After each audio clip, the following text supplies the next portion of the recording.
পরিবারের সকলের আর্থিক সংকট, হওয়া কাজ হচ্ছে না, অথবা ছোট বড় দুর্ঘটনা হতেই থাকছে, বাড়িতে এবং বাড়ির বাইরে ঝগড়া অশান্তি লেগেই থাকছে।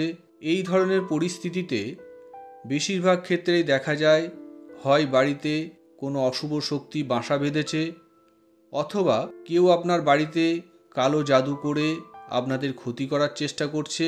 তাই আজকের ভিডিওতে সহজ সরল পদ্ধতিতে এই বিষয়গুলো জানার উপায় আপনাদেরকে শিখিয়ে দেব, এবং পরীক্ষা করে যদি দেখেন রেজাল্ট পজিটিভ এসেছে, তাহলে কিভাবে এইগুলো থেকে মুক্তি পাবেন সেটার উপায় এর পরের ভিডিওতে আপনাদেরকে শিখিয়ে দেব। বৃহস্পতিবার ত্রিসন্ধ্যার সময় কোনো রকম দামাদামি না করে একদম দিয়ে 1 কিলো সাদা লবণ কিনে বাড়ি নিয়ে আসবেন।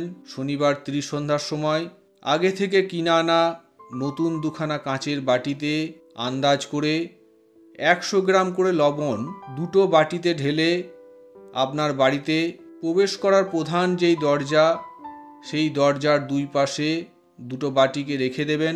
পরের দিন সকালে যদি দেখেন লবণের রং পরিবর্তন হয়েছে, তাহলে বুঝবেন আপনার বাড়িতে কোনো অশুভ শক্তি আছে বা যাওয়া আসা করে।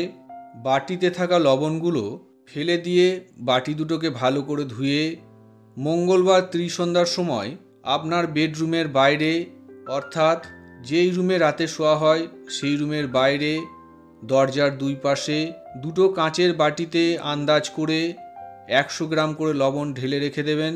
পরের দিন সকালে যদি দেখেন লবণের রং পরিবর্তন হয়ে লাল রঙের হয়ে গেছে, তাহলে বুঝবেন আপনার বাড়িতে অবশ্যই খারাপ কোনো কালো জাদু করা হয়েছে। তো বন্ধুরা, এই ছিল আজকের ভিডিও। যদি আপনাদের কোনো কিছু জানার থাকে তাহলে অবশ্যই ভিডিওতে দেওয়া আমার হোয়াটসঅ্যাপ নাম্বারে সংক্ষেপে ভয়েস মেসেজ পাঠাবেন।